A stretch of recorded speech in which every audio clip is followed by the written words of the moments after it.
Irmãos, abramos a palavra de Deus na carta de Paulo aos Colossenses, no capítulo 3. E vamos entre os versículos 5 a 11. Colossenses 3, de 5 a 11. Diz assim a palavra do Senhor: Fazei, pois, morrer a vossa natureza terrena: prostituição, impureza, paixão lasciva, desejo maligno e a avareza, que é a idolatria. Por estas coisas é que vem a ira de Deus sobre os filhos da desobediência. Ora, nestas mesmas coisas andastes vós também no outro tempo, quando vivíeis nelas. Agora, porém, despojai-vos igualmente de tudo isto: ira, indignação, maldade, maledicência, linguagem obscena do vosso falar. Não mintais uns aos outros, uma vez que vos despistes do velho homem com os seus feitos, e vos revestistes do novo homem, que se refaz para o pleno conhecimento, segundo a imagem daquele que o criou, no qual não pode haver grego nem judeu, circuncisão nem incircuncisão, bárbaro, cita, escravo, livre, porém Cristo é tudo em todos. Amém. Como o cristão trata o pecado? O pecado é a grande tragédia da humanidade. O pecado já mandou multidões para o inferno e continua mandando. A toda hora, a todo instante, multidões estão entrando no inferno, mandadas pelo pecado. O pecado é o grande crime contra Deus. Agride frontalmente a santidade de Deus. O pecado é tão grave que precisou, para dar solução a ele, Deus encarnar, descer e morrer aqui numa cruz, tipo mais horrível de pena capital, para poder satisfazer a justiça de Deus. A condenação eterna é algo tão assustador que não há palavras para descrever o seu significado. No nosso mundo legislativo, a pena maior que existe é a pena de morte. Morte física, que mesmo terrível só atinge o corpo. Mas a condenação eterna atinge tanto o corpo quanto a alma. E consiste somente de sofrimentos, angústias, dores, ais, desespero, loucura. E isso sem descanso, nem de dia, nem de noite, por toda a eternidade, sem trégua. O pecado e os seus efeitos, eles são devastadores, tanto aqui no tempo, quanto na eternidade. E mais assustador ainda, é quando crentes, que já foram libertos do império do pecado, continuam ainda animando pecados, cultivando certos pecados, insistindo em mantê-los, em conservá-los, nutrindo, todo dia dando nutrientes a eles, regando-os, como se fosse uma planta ornamental que enfeita a casa, como se fosse um bichinho de estimação, um objeto de grande valor. Definitivamente, se você é ex-cristão, você precisa rever urgentemente os seus conceitos sobre pecado, sobre morte, sobre novo nascimento, porque você está mostrando que não entende nada do que seja o pecado, nem uma vida santa.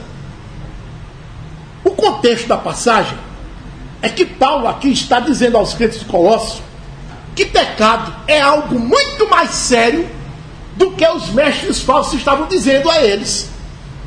O que é que os mestres falsos estavam dizendo aos colossenses? Olha, casar é pecado. Você tem que ficar solteiro. Olha, comer isso, comer aquilo, beber isso, beber aquilo, é pecado. Não fazer meditação transcendental é pecado. Não comemorar as festas fixas, Pentecostes, Páscoa, tabernáculos, ordenadas por Moisés, é pecado. E Paulo diz: pecado não é isso. Pecado é muito mais do que isso. Isso que eles estão dizendo que é pecado, não é pecado. Aquilo que eles dizem que não é pecado, é justamente o que é pecado. Estavam invertendo, irmãos, com o fim de enganar as pessoas. Então, Paulo escreve esse bloco aqui para dizer de que fato se trata o pecado, do qual nós devemos nos livrar das nossas práticas diárias, porque do domínio dele nós já nos livramos quando nascemos de novo. Então, olhe sua vida diariamente a ver quais são aqueles pecados que você se libertou, que ainda persiste, um aqui, outro acolá, e você não tem tratado como deveria tratar. Fica, passando a mão por cima dele, nutrindo o bichinho, guardando o bichinho, conservando em seu poder como se fosse um ornamento da sua vida. Paulo disse: de forma nenhuma. Então, com esse título, como o cristão trata o pecado, eu vou trazer 2 lições nesta oportunidade. Primeira, o cristão trata o pecado dando as costas para ele. E em segundo lugar, o cristão trata o pecado considerando o seu poder destruidor. Então, como é que o cristão trata o pecado? Em primeiro lugar, dando as costas para ele. E o apóstolo, ele cita aqui 4 aspectos para responder, para mostrar como é que nós damos as costas para o pecado. A primeira forma de dar as costas para o pecado é mortificando a carne. Ele diz isso aqui no versículo 5. Fazei, pois, morrer a vossa natureza terrena. Prostituição, impureza, paixão lasciva, desejo maligno e a avareza, que é idolatria. Paulo tinha dito que quando nós nascemos de novo, nós morremos com Cristo. Lembra disso? Capítulo 2, versículo 20. Se morrestes com Cristo, né? No nosso novo nascimento, nós morremos com Cristo para o pecado, para a vida velha.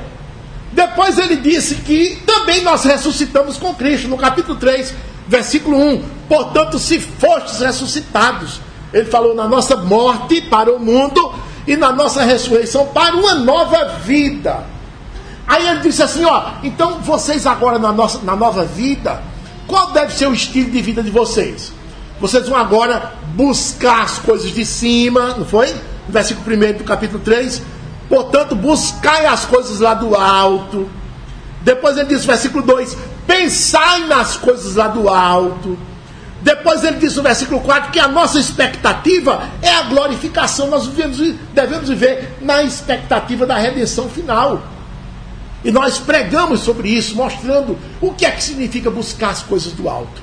O que é que significa pensar nas coisas do alto. É tão somente buscar viver pela palavra e pensar de acordo com as instruções da Escritura. Nós vimos isso. É isso que significa buscar as coisas do alto.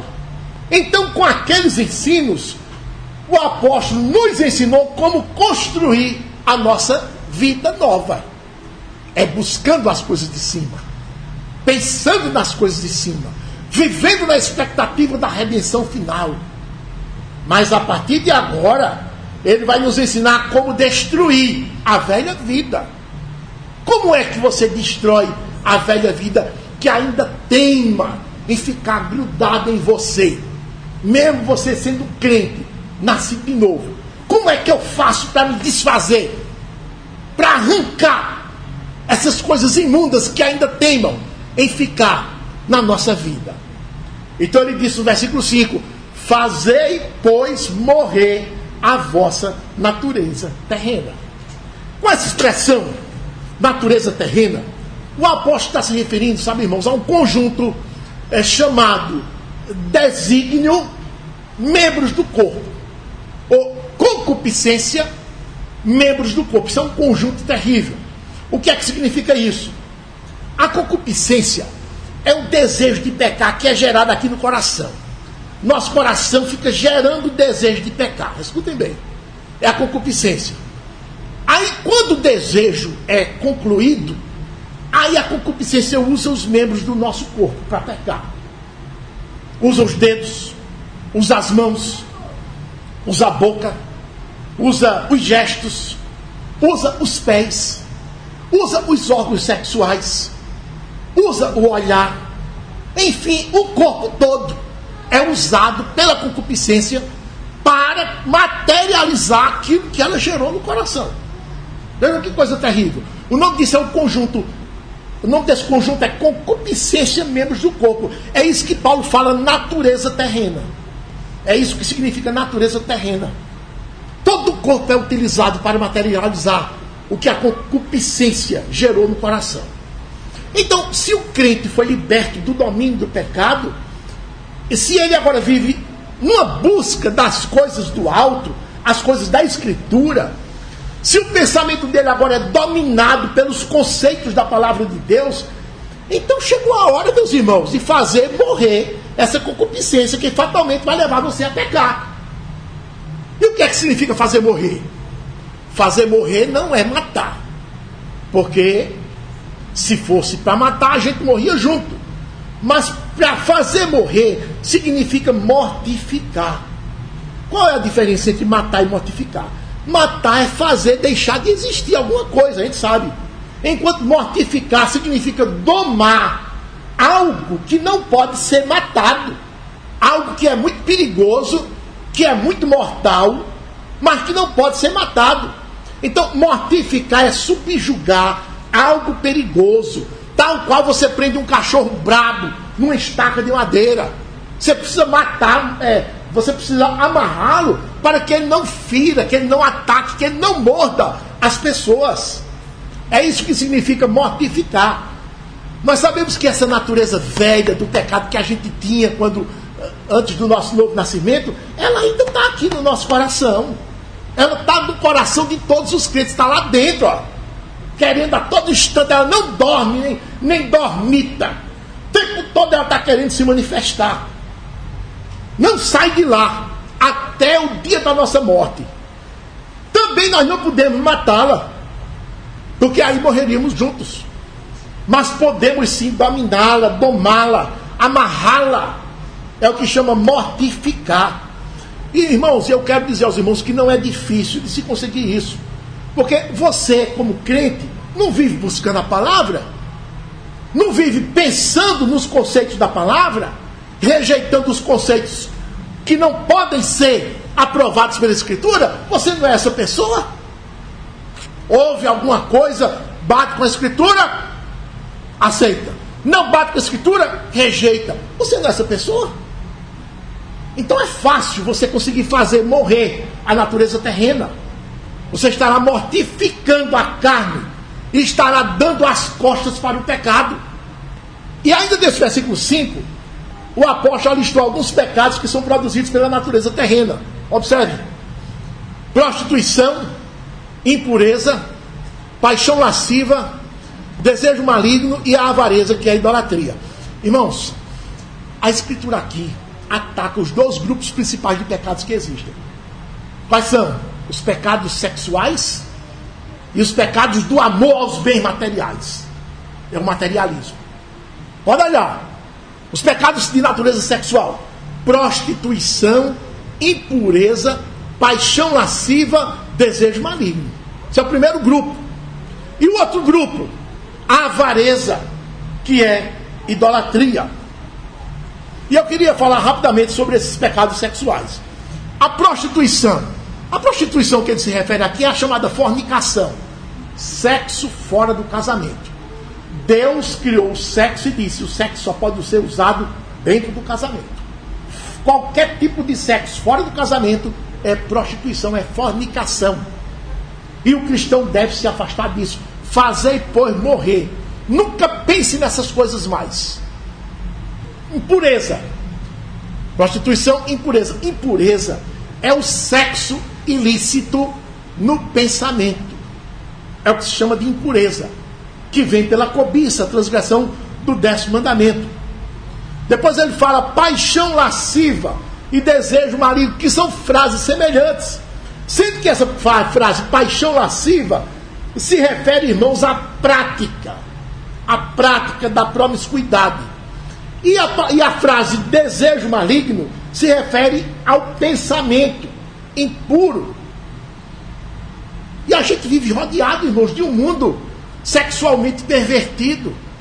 Tudo está dominado pela perversão sexual.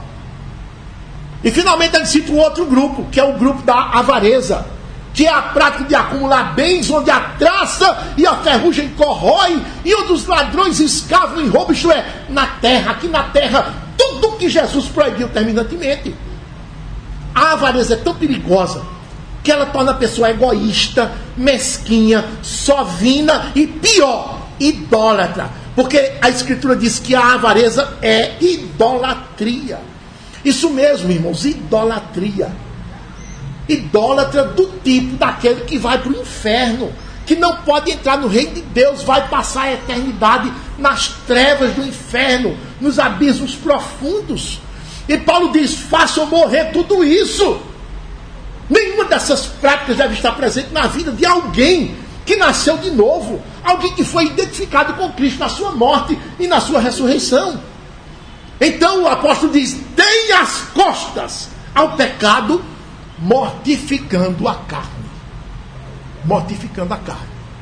Esse é o primeiro aspecto de como eu dou as costas ao pecado. Qual é o segundo aspecto de como eu dou as costas para o pecado? Segundo aspecto, despojando-se do pecado. Versículos 8 e 9.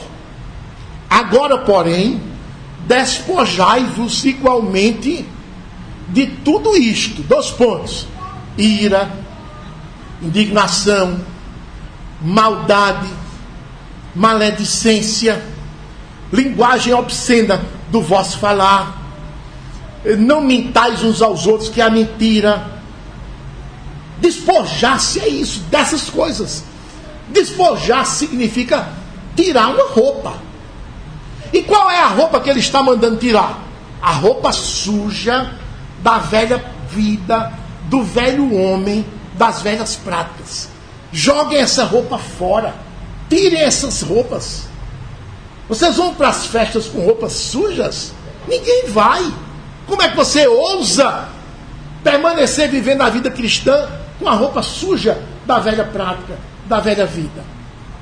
Antes de nascer de novo, você estava com aquela roupa imunda, maltrapilha, indecente, imunda, nojenta, asquerosa. Qual era essa roupa? A roupa da ira, a roupa da indignação, que são sentimentos de ódio contra o próximo. Isso é coisa do velho homem, porque no novo homem, o Senhor manda que você ame o seu próximo. Então, ira e indignação é coisa da velha vida. Não cabe um crente ficar cheio de ira e cheio de indignação. Não cabe. Porque ele está numa nova vida. O que cabe a ele é amar, lá de cá. Depois ele diz maldade, maledicência, linguagem obscena, mentira. Quer dizer, são as falas da língua. Maldade, maledicência, falar mal, linguagem obscena, palavrão, piadas imorais, palavras maliciosas, mentiras. Versículo 9, a Escritura diz, nada disso pode mais fazer parte da vida de um crente.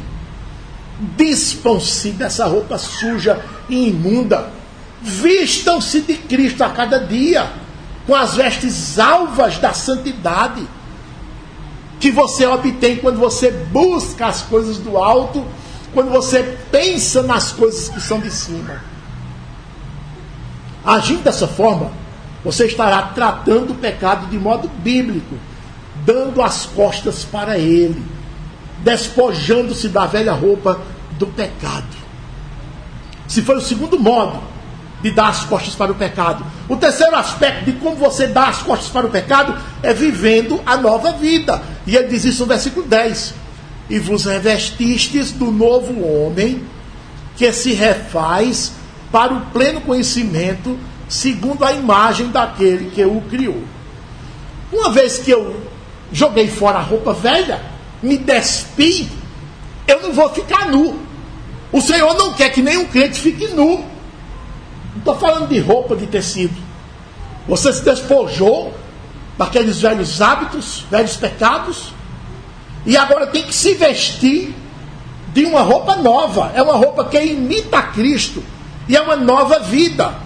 Algumas páginas atrás, em Efésios capítulo 5, no versículo 1, ele disse, sede, pois, imitadores de Deus, como filhos amados, andai em amor, como também Cristo nos amou e se entregou a si mesmo por nós, como oferta e sacrifício a Deus em aroma suave. No versículo 8 ele disse: pois outrora, antes erais trevas. Seus atos, seus pensamentos e sua vida estava sendo vivida nas trevas. Porém, agora, depois do novo nascimento, sois luz no Senhor. Então, se eu sou luz, o que é que ele diz? Andai como filhos da luz. Eu ando de frente para a luz, de costas para o pecado. É assim que ele está dizendo. Versículo 15. Portanto, vede prudentemente como andais. Faça uma análise criteriosa do seu procedimento. Como é que eu tenho vivido dia a dia? Faça essa análise. Seja prudente em analisar o seu dia a dia. Vede prudentemente como andais. A ver se você está andando como nécio ou como sábio. Faça essa análise criteriosa. Você é cheio de responsabilidades agora, por causa do novo nascimento que lhe atingiu. Não fique à toa, não, irresponsavelmente. Analise-se constantemente. Seja prudente nessa análise. Veja prudentemente como está andando. Aí em Colossenses 3:10, ele diz exatamente isso. Vos revestiste do novo homem, que se refaz para o pleno conhecimento, segundo a imagem daquele que o criou. Eu queria analisar com você essa frase, que se refaz. Essa frase, que se refaz, significa o seguinte: imagine que você, quando nasceu de novo, começou a travessia de um rio. Então, quando você deu o primeiro passo para dentro do rio, a água lhe atingiu o tornozelo, cobriu os tornozelos. Antes você estava em terra seca, mas agora você vai atravessar esse rio. Esse rio é o conhecimento de Cristo. Você nasceu de novo, entrou no rio, na margem dele. As águas cobriram seus tornozelos. Mas, como você está na vida cristã, você vai se refazer todo dia. Vai se refazer. Aí, à medida que você vai avançando, andando, entrando no rio do conhecimento de Cristo, o nível da água vai subindo. Daqui a pouco cobre sua canela. Depois chega nos joelhos. Depois chega nas coxas. Depois chega na cintura.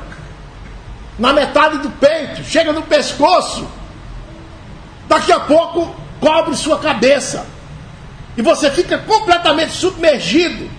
Inteiramente submergido pelo rio do conhecimento de Cristo. É isso que ele está dizendo com essa expressão, se refaz. Há um progresso, irmãos, que não para. Há um progresso que não retrocede nem estaciona. É sempre andando, porque você vai gostando à medida que você vai entrando. Você tem prazer, eu quero avançar mais e mais. Os puritanos diziam, esse é o melhor afogamento que existe. O afogamento que dá vida. Você se afogou do conhecimento de Cristo.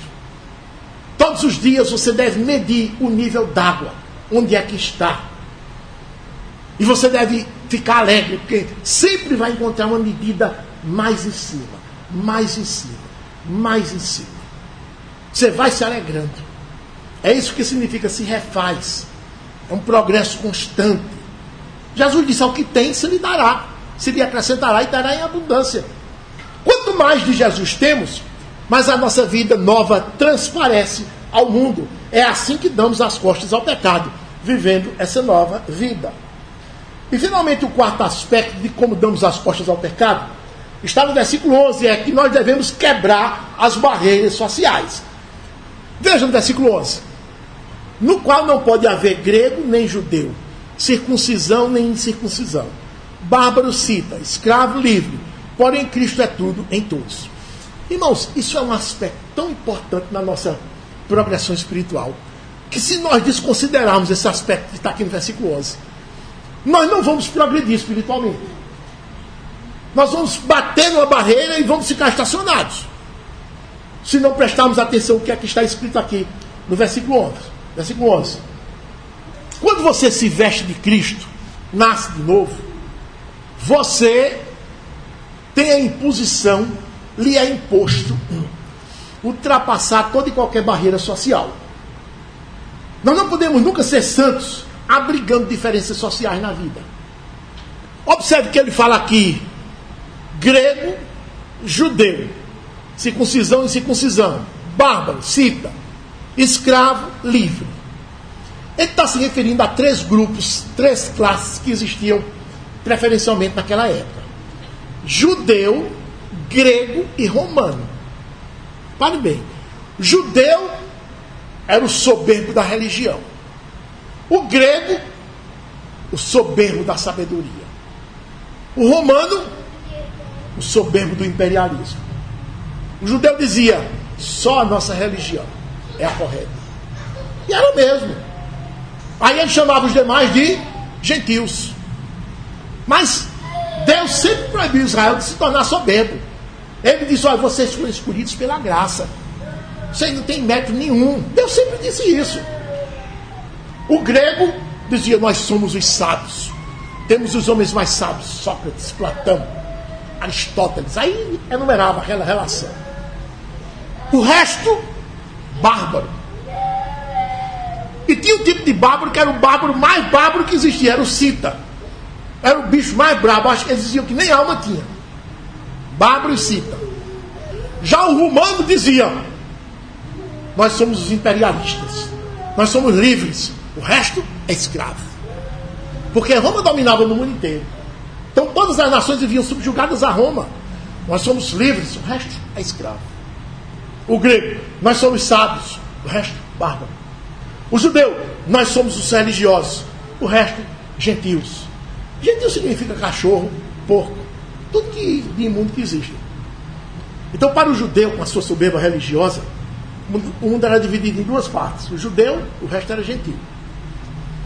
Circunciso, né? Incircunciso, fora da aliança, não foi circuncidado, fora da aliança, não tem relação nenhuma com Deus, é bicho.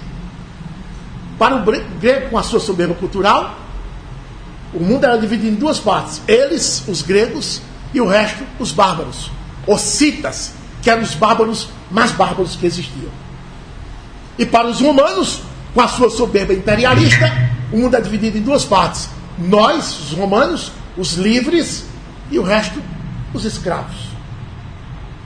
Aí, irmãos, quando um judeu se tornava cristão, a Escritura diz: ó, meu filho, agora acabou-se isso, viu? Acabou-se essa diferença de judeu e gentil. Acabou-se. Não venha mais enumerar essa classificação de judeu e gentil, não. Acabou-se, viu? Olhe para o gentil como sendo seu igual. Ele é igual a você.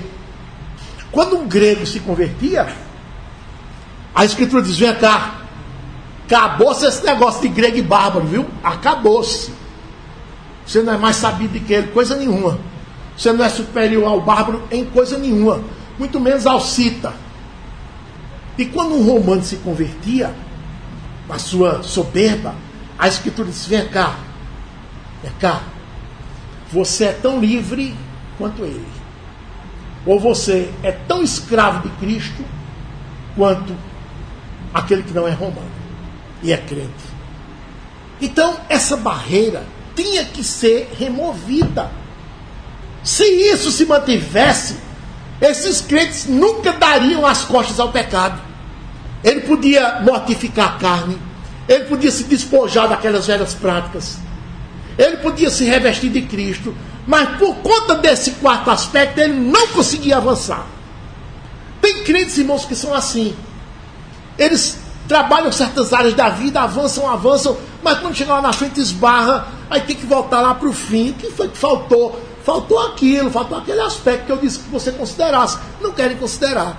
Querem fazer do jeito que eles querem. Mas não é, nós temos que fazer do jeito que o Senhor manda. Então, nós não podemos manter na nossa vida barreiras sociais, porque isso vai representar uma barreira tremenda para nosso progresso espiritual. Nós nunca vamos conseguir avançar. Ser cristão é romper todo e qualquer tipo de barreira e pregar o Evangelho a todos, considerando que você foi salvo unicamente pela graça, porque você e o bárbaro e o cita e o incircunciso e o escravo são todos farinha do mesmo saco. Ninguém era salvo porque era judeu, ou grego, ou romano, mas todos eram salvos por causa da graça de Cristo. Então ser cristão é abraçar como irmão todos os novos convertidos, aqueles que se arrependeram dos seus pecados e vivem uma nova vida em Cristo. Se a prostituta se arrepender dos seus pecados e viver uma nova vida em Cristo, você abrace ela e diga: minha irmã. Se o gay se converter dos seus pecados, arrepender-se dos seus pecados e se converter, você precisa abraçá-lo e dizer: é meu irmão. Se o político ladrão se arrepender dos seus pecados e se converter, você tem que abraçá-lo e dizer: é meu irmão, é minha irmã. Nada de preconceito. Ser cristão, meus irmãos, é deixar os títulos fora da igreja. Desembargador, juiz, advogado, ministro, médico, dentista, PhD nisso, PhD naquilo. Nada dessas coisas, nada desses títulos entram na igreja. Dentro da igreja todos são irmãos em Cristo Jesus. Irmãos em Cristo. Todos têm o mesmo nível.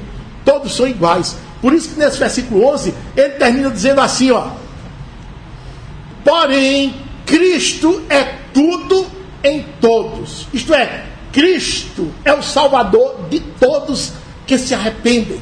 É o Senhor de todos aqueles que se arrependem. Seja judeu, seja grego, seja romano, seja cita, seja bárbaro, seja gentil, seja escravo, seja livre. Cristo é Senhor de todos. Então todos os crentes, independente da raça, cor, cultura ou força, estão sob o senhorio de um mesmo Senhor, que é Jesus Cristo. Então, revestir-se de Cristo, meus irmãos, é romper as barreiras sociais, é abraçar os novos convertidos, arrependidos, é pregar a todos, indistintamente. Ninguém vai conseguir dar as costas ao pecado se mantiver na sua vida barreiras sociais, se sustentar discriminação de pessoas. Não tolere fulano porque fulano é isso, isso e isso. Você não progride, simplesmente não progride na fé. Portanto, dê as costas ao pecado, quebrando as barreiras sociais. Preste bem atenção a esse versículo 11, na sua escalada cristã. Quero fazer uma aplicação. Pergunto: você tem dado as costas ao pecado? Você busca só as coisas do alto? Pensa somente nas coisas do alto, isto é, nas coisas da Escritura? Ou você continua animando pecados sexuais, pecados da avareza, pecados amados pelo mundo caído? Pecados que você amava quando estava lá. Será que continua do mesmo jeito? Você tem se despido das velhas práticas do velho homem? Ou você continua mentindo, chamando palavrão, com maledicência, fofoca, ira, raiva? Você tem vivido aquela nova vida que lhe dá certeza de ser um filho de Deus? Ou você ainda vive como um filho de Belial? Você tem rompido as barreiras sociais, pregado a todos e abraçado a todos os que se arrependem, independente do que eram? Ou você tem amado uns e odiado outros, mesmo sendo da própria igreja? O que é que você diz? As suas respostas lhe darão o seu próprio diagnóstico. E lhe dirão se você tem tratado o pecado de modo bíblico, dando as costas para ele, ou se está bem íntimo dele, de mãos dadas com o pecado. Essa é a primeira lição. Como o cristão trata o pecado, dando as costas para ele. Mas aí vem uma segunda lição. Como é que o cristão trata o pecado? Em segundo lugar, considerando o seu valor destruidor, o seu poder destruidor, melhor dizendo. O apóstolo vai explicar essa lição em dois aspectos. Primeiro, nós consideramos o poder destruidor do pecado, vendo como o pecado leva o pecador para o inferno. Será que você não enxerga que algo que leva o pecador para o inferno tem um poder destruidor? Esse é o pecado. Você tem que considerar isso. Versículo 6. Por estas coisas é que vem a ira de Deus sobre os filhos da desobediência. Essas coisas são os pecados: prostituição, impureza, paixão lasciva, desejo maligno e avareza, que é a idolatria, ira, indignação, maldade, maledicência, linguagem obscena do vosso falar, mentira. Por estas coisas vem a ira de Deus sobre os filhos da desobediência. Os pecadores, irmãos, que vivem no pecado como modo de vida, a gente sabe, sem se arrependerem, praticando prostituição, impureza, com esses desejos malignos no coração, mentindo, avarentos, eles morrem e vão para o inferno. Já estão julgados. Né? Já estão julgados. A Escritura diz aqui que a ira de Deus está sobre eles. Porque eles são o quê? Filhos da desobediência. Sobre os filhos da desobediência. Eles são esses filhos. Eles não são filhos de Deus. Os que praticam essas coisas. Vivem na prática dessas coisas. No céu só entram os filhos de Deus. No inferno vão os filhos da desobediência. 1 Coríntios 6 é um texto muito amado.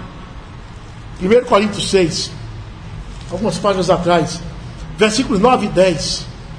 A Escritura reforça essa tremenda advertência de modo muito enfático. 1 Coríntios 6, 9 e 10, o apóstolo disse assim: ou não sabeis que os injustos não herdarão o reino de Deus? Não vos enganeis, nem impuros, nem idólatras, nem adúlteros, nem efeminados, nem sodomitas, nem ladrões, nem avarentos, nem bêbados, nem maldizentes, nem roubadores herdarão o reino de Deus.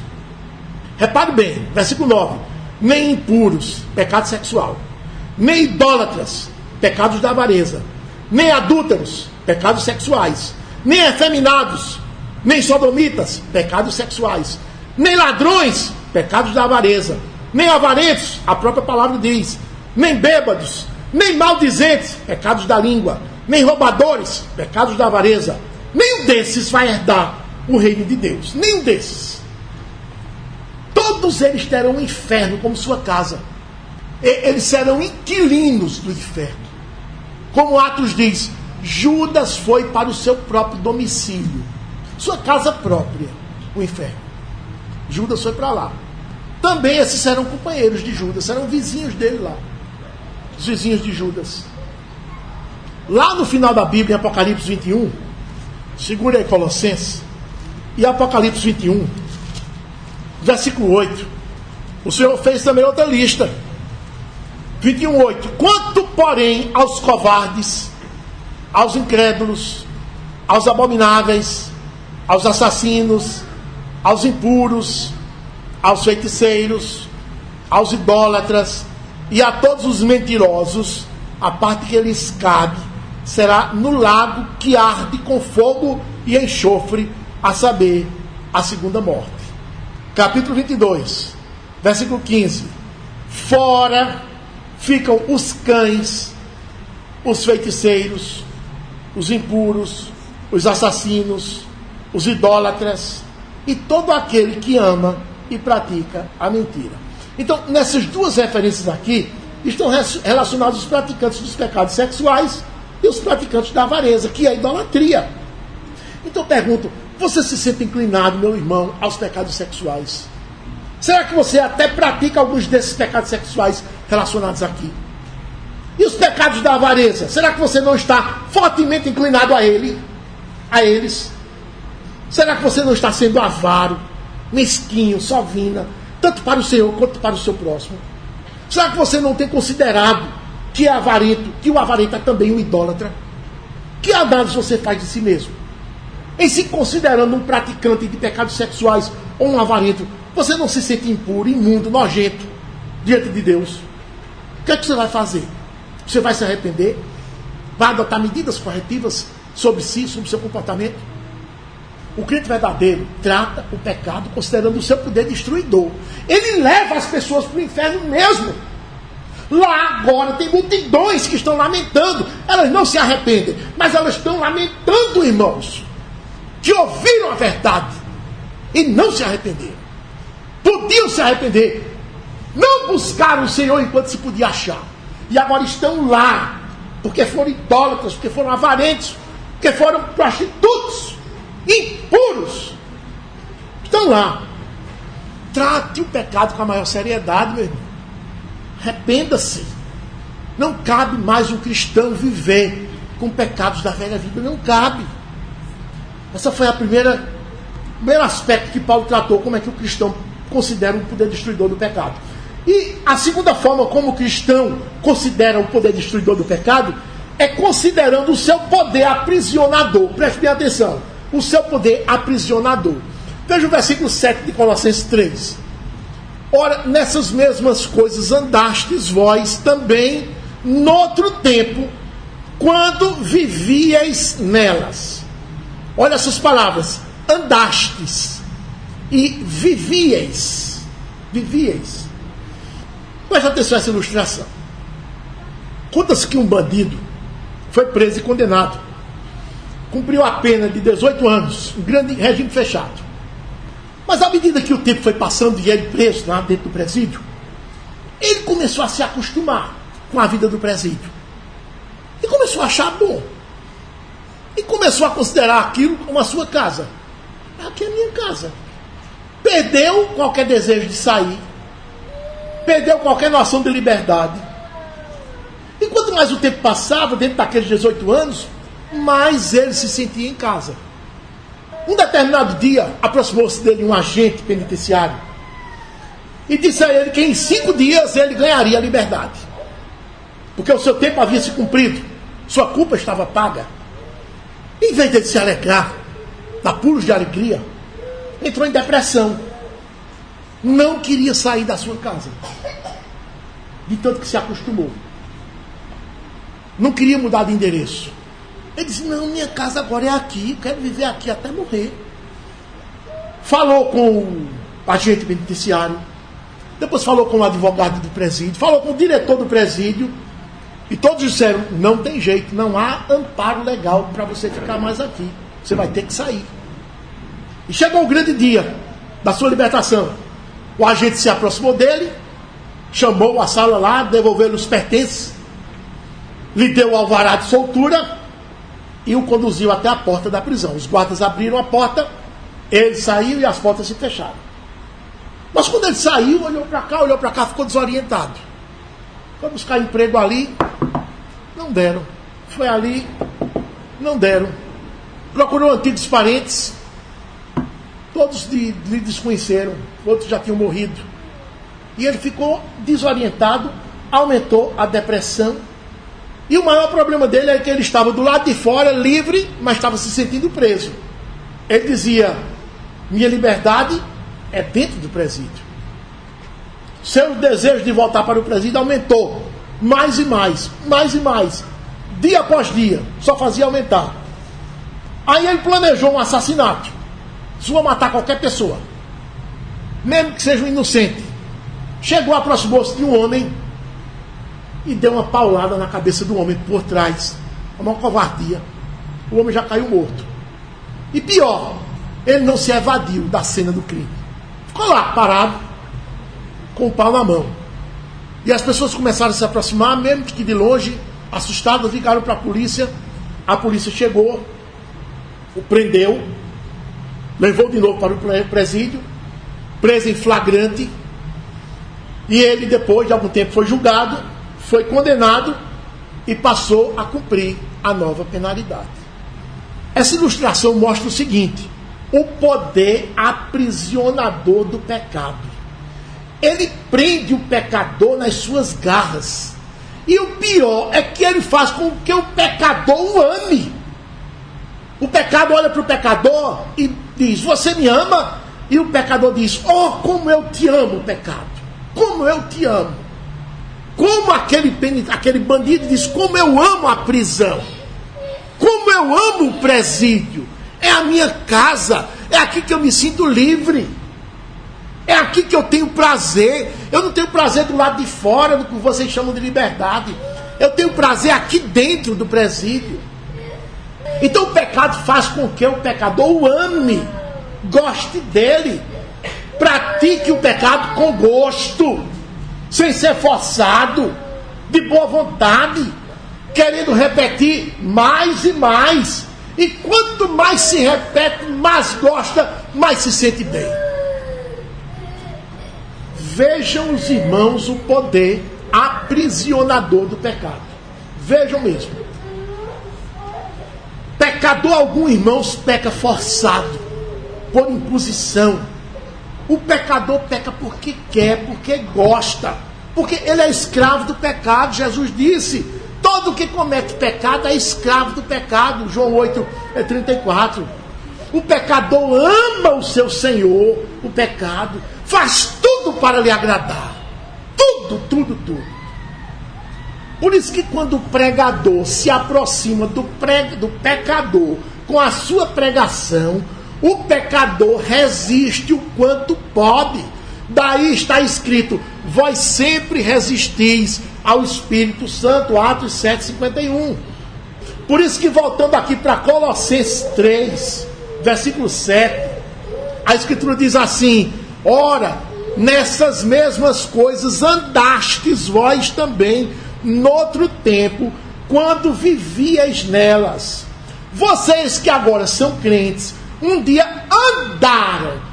Andar, sabe, irmãos, é viver. Eu vivo no pecado. Eu amo o pecado. Eu vivo nele, eu amo o pecado. O pecador diz isso por causa do poder aprisionador do pecado. A ilusão que ele impõe ao pecador é tamanha que o pecador está amando a própria morte. Abraça-se, eu quero a morte. Vivendo nelas, vivias nelas. A nossa vida era praticar o pecado como modo de vida. Fazíamos todas essas abominações de prostituição, impureza, paixão lasciva, desejo maligno, avareza, idolatria, ira, indignação, maldade, maledicência, linguagem obscena do falar, mentira. Tudo isso a gente fazia com gosto, com prazer, sem querer deixar. Eles eram a nossa vida. Praticávamos tudo isso, irmãos. Era o nosso modo de vida. Fazíamos isso como quem respira, como quem come, como quem dorme. Por quê? Porque o pecado tem esse poder aprisionador. Ele nos aprisionou e nos fez gostar dele. Nunca queríamos deixar essa prisão, esse presídio. Éramos como aquele bandido que sofreu horrores quando lhe foi dito que deixaria a prisão. Por isso que hoje, mesmo sendo crentes, nós devemos confessar que muitas vezes temos saudades do Egito, dos seus alhos, dos seus melões, das suas panelas cheias de carne.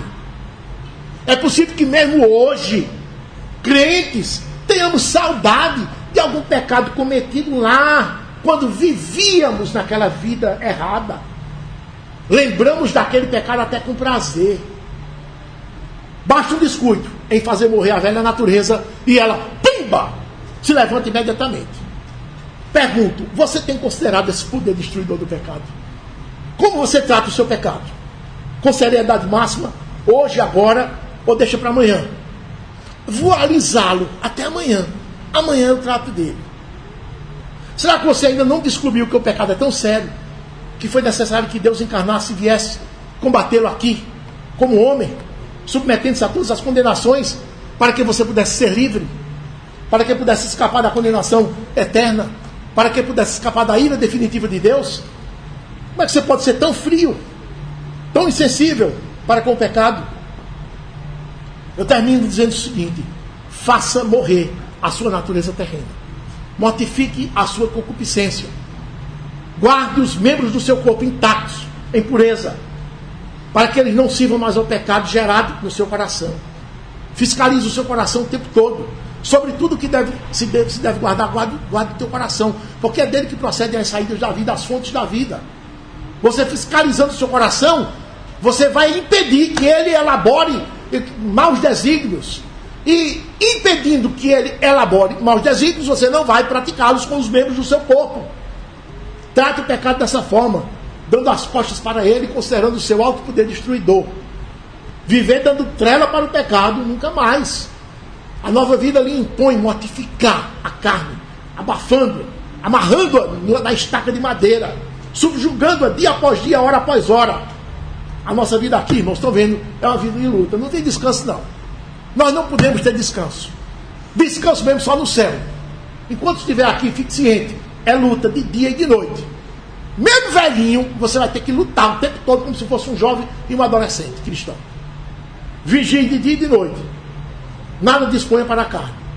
Viva no Espírito, jamais precisará satisfazer a concupiscência da carne. Quem tem ouvidos para ouvir, ouça. Amém.